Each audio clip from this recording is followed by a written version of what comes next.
कहानी शुरू करने से पहले मेरी आपसे रिक्वेस्ट है कि चैनल को सब्सक्राइब ज़रूर कर लीजिए और वीडियो को कमेंट और लाइक ज़रूर कीजिए।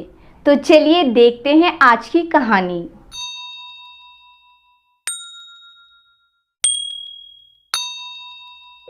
एक बार की बात है, पुलस्थल राज्य पर राजा प्रबोध प्रताप सिंह राज करता था। वहाँ की रानी सुखमती एक साधारण परिवार से थी। उनका परिवार कबीलों में रहता था। वो लोग नृत्य गायन करके अपना जीवन यापन करते थे। उस कबीले में सुखमती बहुत ही सुंदर और बहुत ही निपुण नृत्यांगना थी। सुखमती सुंदर भी बहुत थी। उसको नृत्य करते देख न जाने कितने लोग अपना हृदय हार बैठते थे।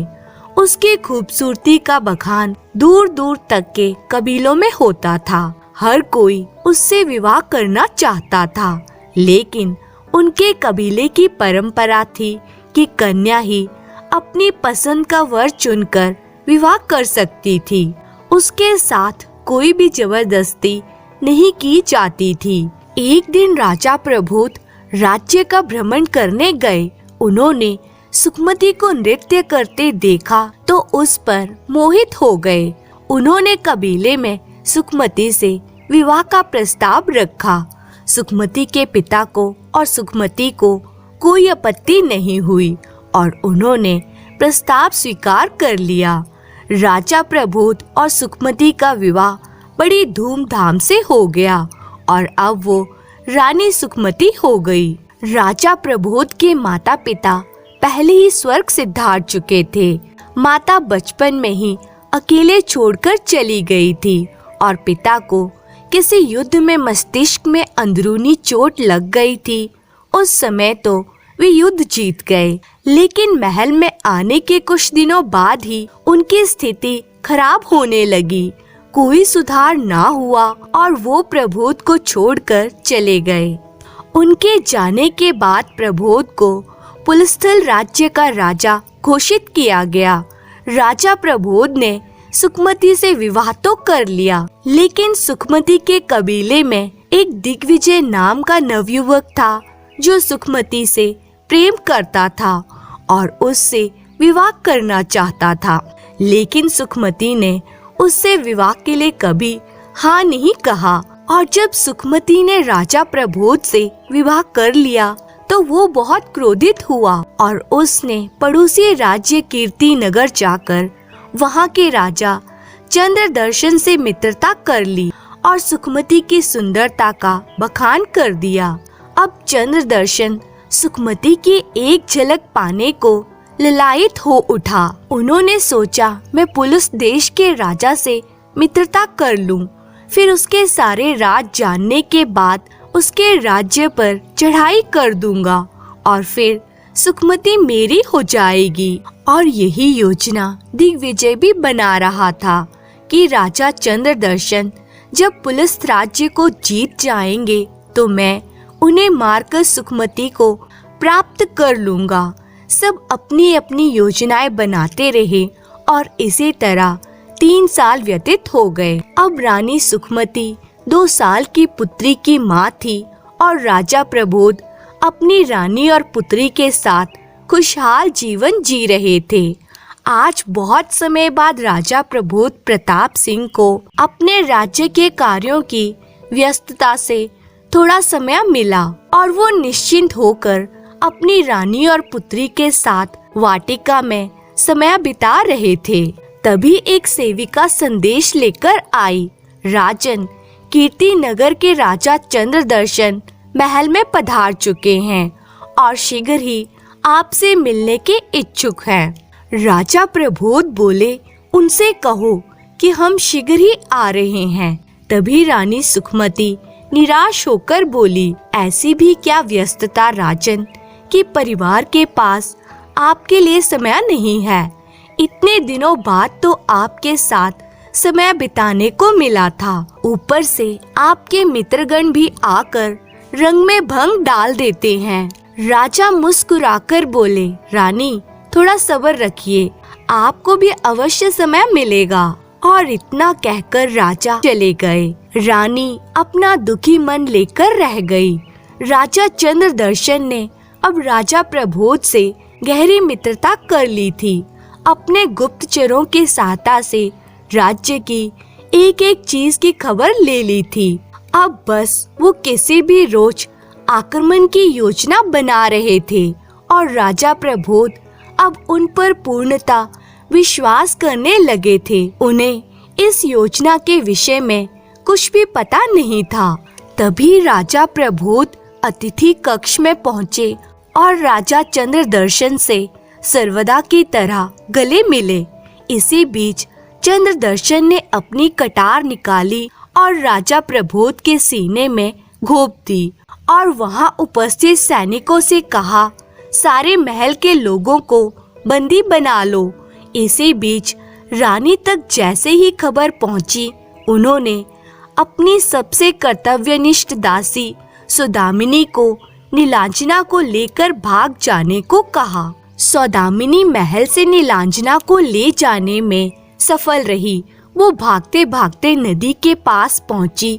राजकुमारी नीलांजना को ले चली कहीं दूर सुरक्षित स्थान पर और वहां महल में चंद्रदर्शन ने राजा प्रबोध प्रताप सिंह को मार डाला और रानी सुखमती को बंदी बना लिया।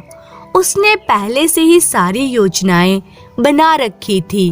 वो 3 सालों से अपने गुप्तचरों से पुलस्त राज्य की सारी जानकारी प्राप्त कर रहा था और उसने अपनी योजनाओं में सफलता प्राप्त कर ही ली और दिग्विजय तो सिर्फ रानी सुखमती को चाहता था और उसने राजा चंद्रदर्शन से इस विषय पर बात की।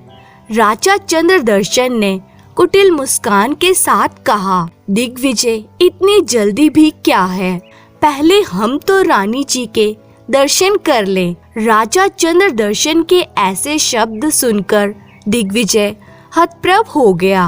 अब उसे लगा कि शायद उससे बहुत बड़ी भूल हो गई है।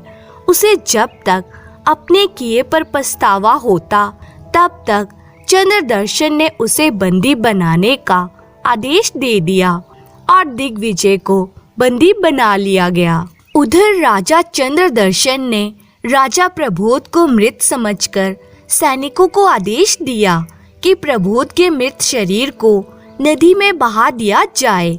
सैनिकों ने चंद्रदर्शन के आदेश का पालन किया और प्रबोध के मृत शरीर को नदी में बहा दिया गया। अब राजा चंद्रदर्शन रानी सुखमती के पास पहुंचा और बोला, रानी अब आप हमारी हुई।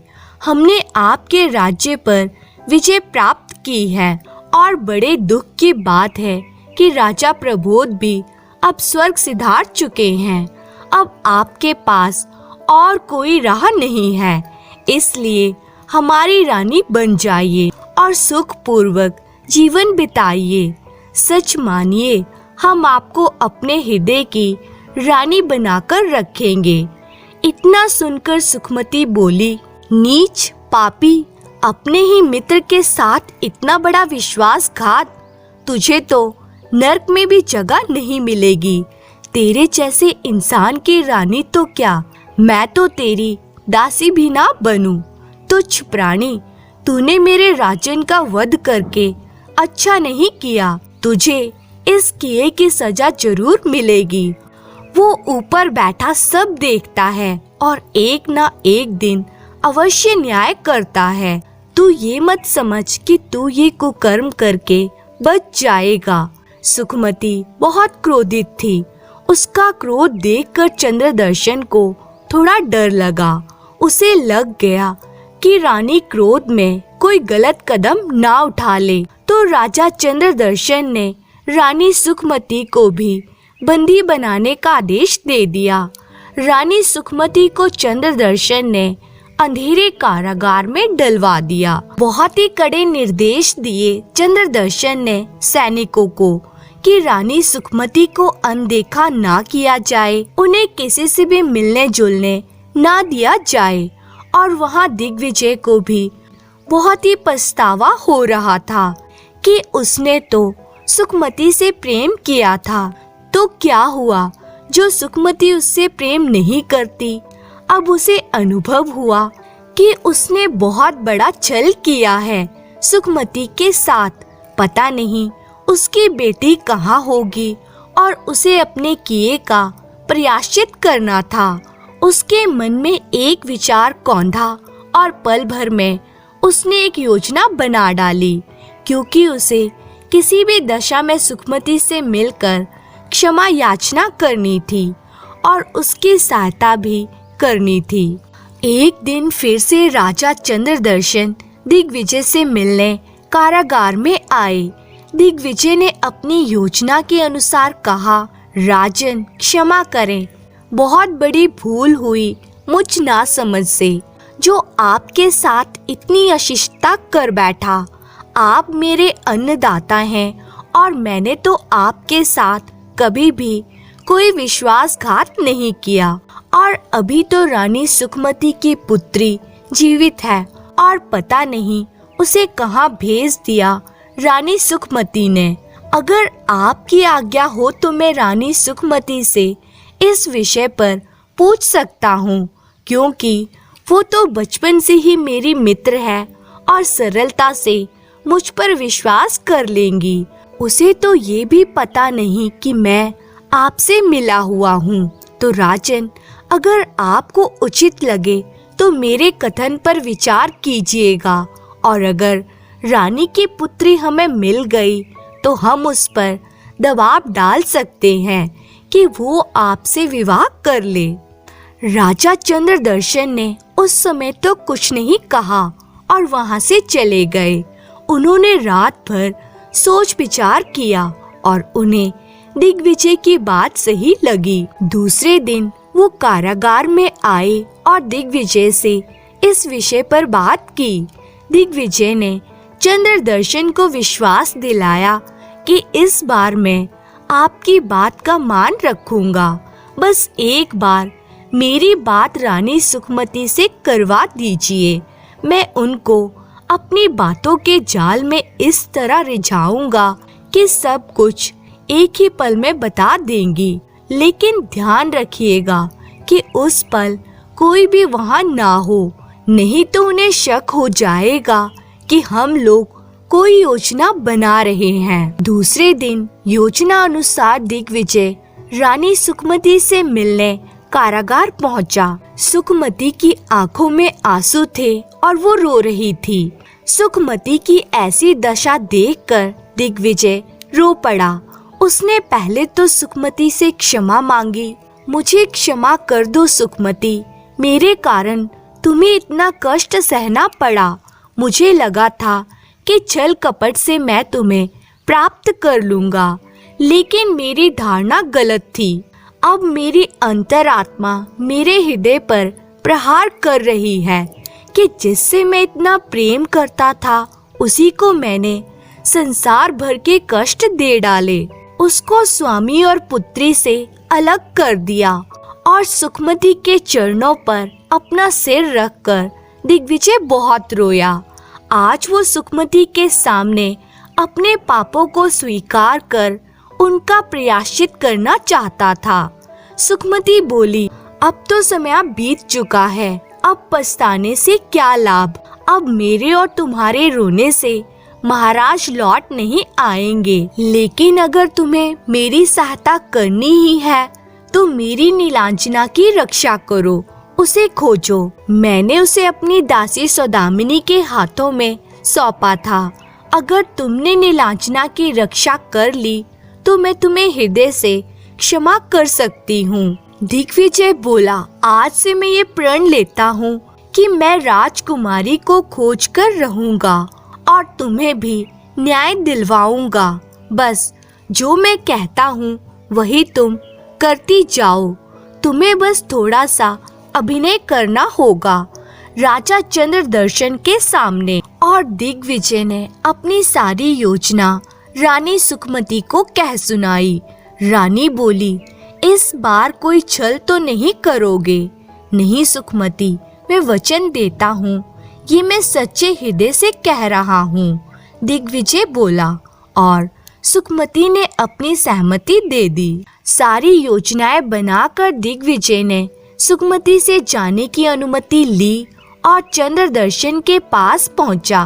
उसने चंद्रदर्शन से कहा कि महाराज, राजकुमारी नीलांजना का पता चल गया है, लेकिन नीलांजना का पता आपको मैं तभी बताऊंगा जब आप रानी सुखमती को कारागार से मुक्त कर देंगे। राजा चंद्रदर्शन ने दिग्विजय से पूछा, लेकिन ऐसा क्यों करूं मैं? वो इसलिए कि मेरे लिए बहुत पीड़ादायक था रानी सुखमती को इस हालत में देखना। मैं कभी रानी सुखमती से प्रेम करता था और मैंने उनके साथ विश्वासघात किया है, जिससे मेरा हृदय रो पड़ा। चंद्रदर्शन बोला, ये मत भूलो दिग्विजय, अभी भी तुम मेरी शरण में हो।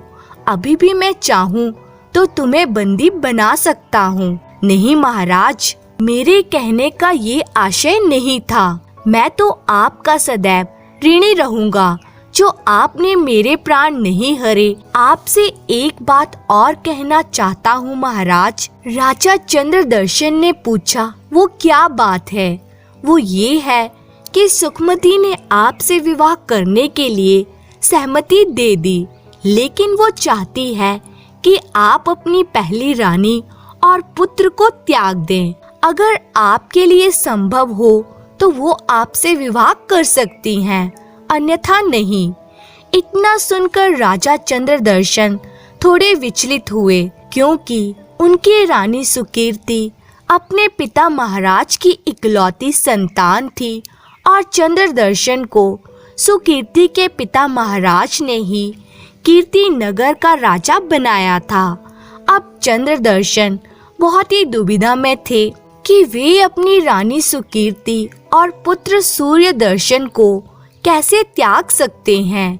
ये राज्य भी सुकीर्ति के पिता महाराज का है।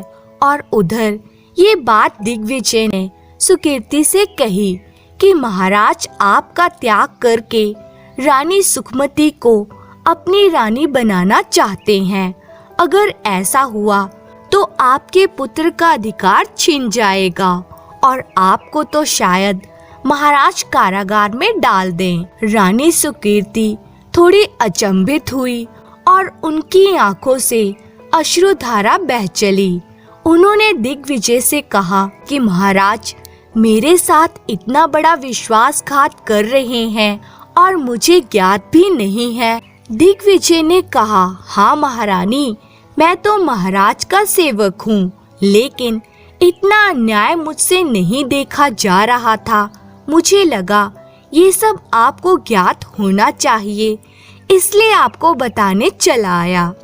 रानी सुकीर्ति ने पूछा, लेकिन इस समस्या का समाधान क्या है? एक ही समाधान है महारानी, दिग्विजय बोला। रानी बोली, वो क्या है? आप रातों रात रानी सुखमती को कारागार से मुक्त करवा दें। मैं रातों रात उन्हें कहीं दूर छोड़ आऊंगा। बस आपकी समस्या का निवारण हो जाएगा। ना रहेगा बांस, ना बजेगी बांसुरी। दिग्विजय का इतना कहना था कि रानी सुकीर्ति ने कहा कि अच्छा उपाय है, आज रात ही मैं इस समस्या को समाप्त करती हूँ, बस तुम तैयार रहना।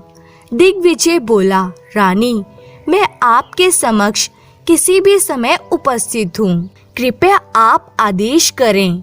रानी सुकीर्ति बोली, आधी रात के बाद सचेत रहना, मैं सुखमती को कारागार से बाहर निकालती हूँ। दिग्विजय बोला, लेकिन महारानी, एक समस्या और है। रात को महाराज रानी सुखमती का नृत्य देखने वाले हैं और उन्हें पहले ही कारागार से मुक्त कर दिया जाएगा। रानी सुकीर्ति बोली, घबराइए नहीं दिग्विजय, इस समस्या का भी हल है हमारे पास।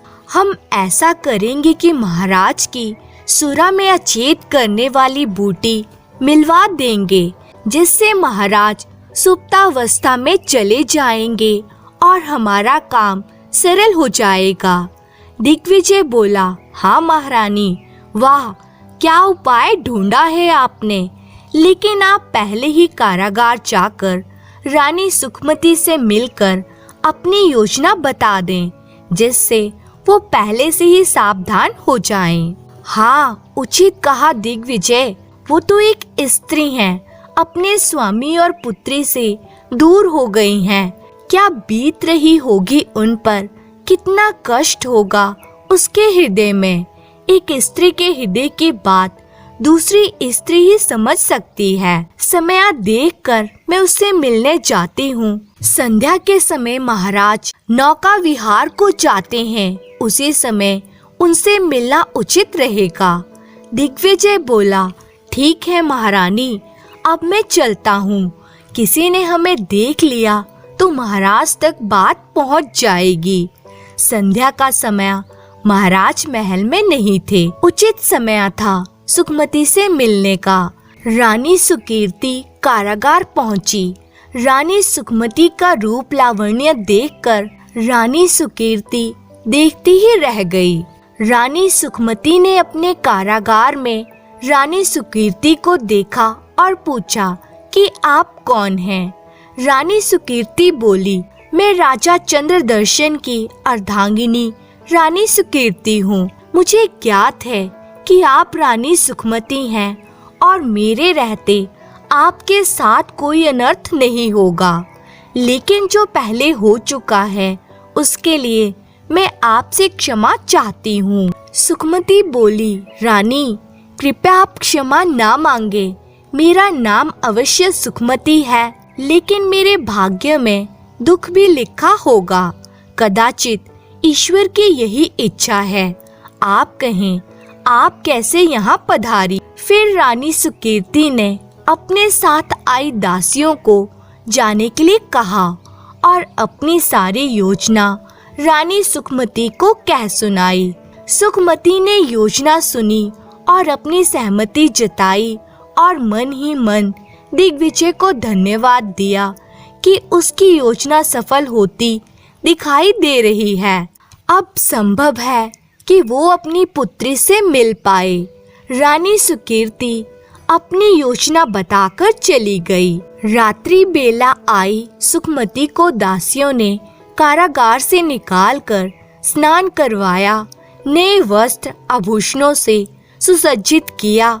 साज श्रृंगार कर महाराज चंद्रदर्शन के समक्ष सुखमती को लाया गया। सुखमती का रूप सौंदर्य देखकर चंद्रदर्शन की दृष्टि सुखमती पर टिक गई। सुखमती ने श्रृंगार भी इस तरह से किया था कि अपनी योजना अनुसार राजा चंद्रदर्शन उस पर मोहित हो जाए, ताकि योजना में सफलता प्राप्त हो। सुखमती ने अपना अभिनय प्रारंभ किया और राजा चंद्रदर्शन को अपने रूप से मोहित करने का प्रयास करने लगी। उसकी भाव भंगिमा देखकर बस चंद्रदर्शन तो अपने प्राण न्यौछावर करने के लिए ललायित हो बैठा। राजा चंद्रदर्शन मंत्रमुग्ध हो चला था रानी सुखमती पर।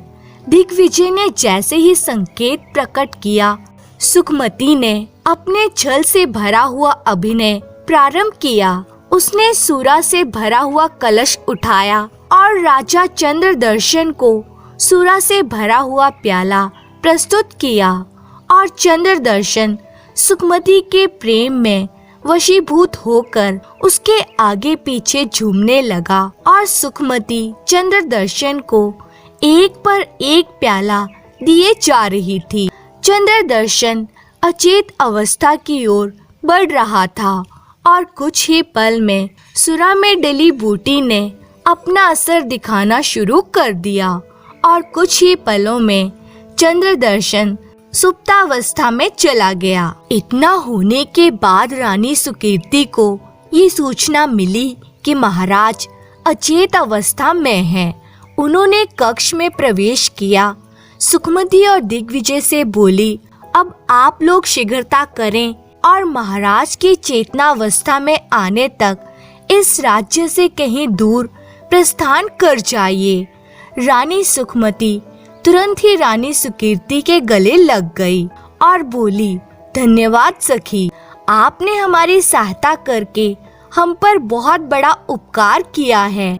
रानी सुकीर्ति बोली, ऐसा ना कहें बहन, इसमें तो मेरा स्वार्थ छिपा था। ये तो मैंने अपने लिए किया है ताकि मेरा और मेरे पुत्र सूर्य दर्शन का भविष्य सुरक्षित हो सके। दिग्विजय सिंह और सुखमती सुकीर्ति से विदा लेकर निकल पड़े राजकुमारी नीलांजना की खोज में। उधर राजा प्रबोध का शरीर जल की लहरों के साथ नदी के तट पर मछुआरों को मिल गया। उन्होंने राजा के शरीर को टटोला, नवज देखी। राजा अभी भी जीवित थे।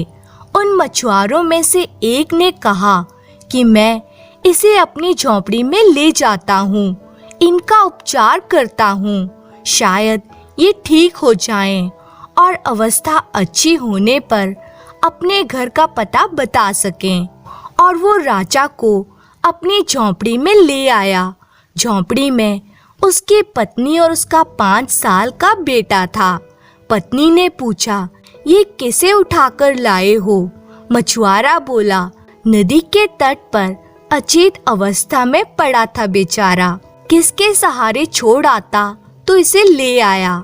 पत्नी बोली, तुम तो आए दिन किसी न किसी पर उपकार करते रहते हो, हम लोगों का तो निर्वाह होता नहीं, एक और उठा लाए, जानते भी हो कौन है, कहाँ का है। मछुआरा बोला, क्यों सदैव रोना रोती रहती हो भाग्यवान, उसके भाग्य में हमारे घर की रोटी लिखी होगी और फिर असहाय है बेचारा।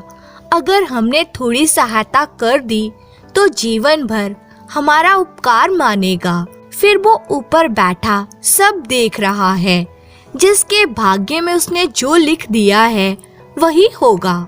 उसकी पत्नी बोली, अच्छा ठीक है, मैं जब तक जड़ी बूटी पीसती हूँ तुम इसके गीले वस्त्र बदल कर सूखे वस्त्र पहना दो।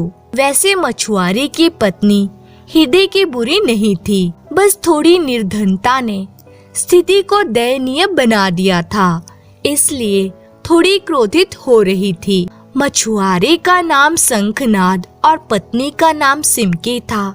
उनका जो 5 साल का बेटा था उसका नाम कैलाश था। दोनों पति पत्नी राजा प्रबोध की सेवा में लग गए। दिन से रात्रि हो गई, लेकिन प्रबोध ने नेत्र नहीं खोले, लेकिन हृदय की गति अभी भी चल रही थी। प्रातः होते होते राजा प्रबोध ने अपने नेत्र खोले और पूछा, मैं कहाँ हूँ? शंखनाद बोला, महाशय आप हमारी झोंपड़ी में हैं। नदी किनारे आप मुझे अचेत अवस्था में मिले थे तो मैं आपको ले आया। आप बताइए महाशय, आप कौन हैं और कहाँ से आए हैं?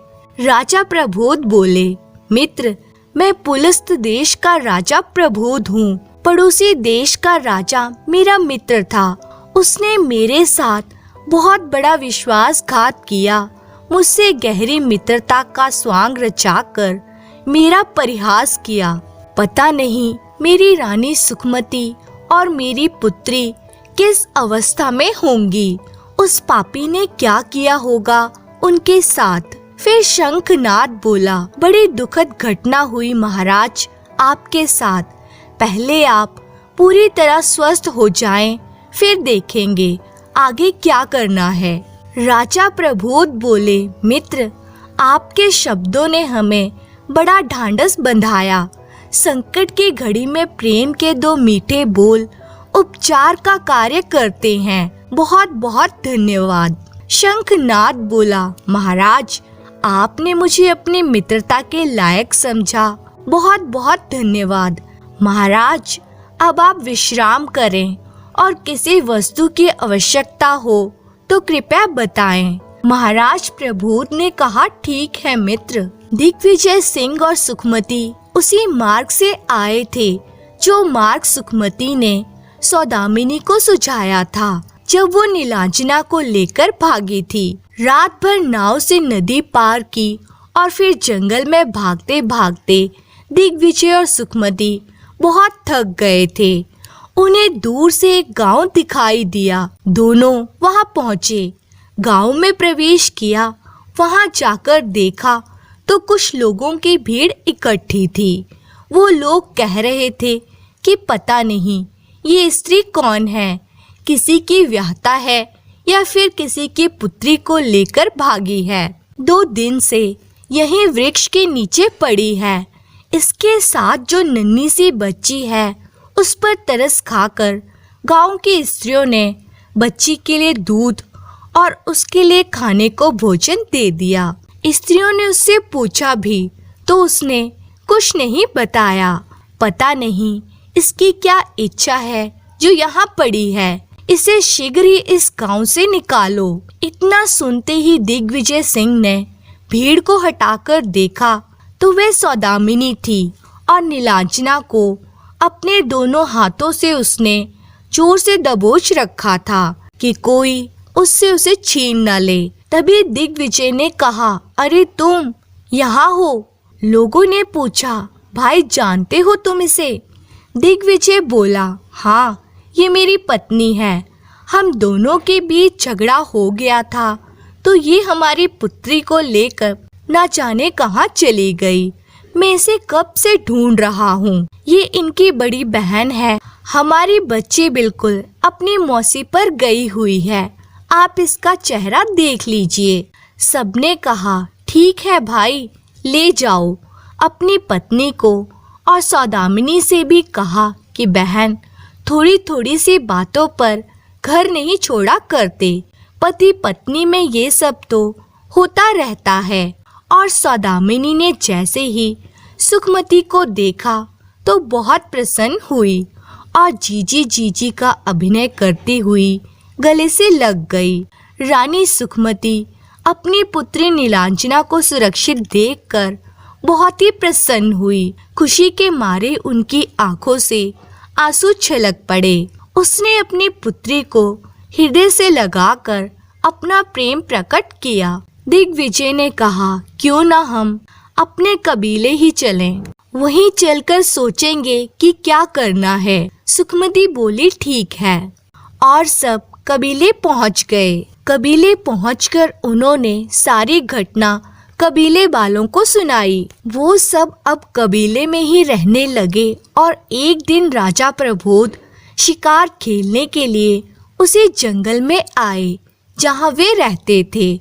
वहाँ उसने नीलांजना को देखा तो उसे लगा कि यह उनकी बेटी है। उसके पास जाकर पूछने लगे कि बेटी, आपकी माता का क्या नाम है? नीलांजना बोली कि मेरी माता का नाम सुखमती है।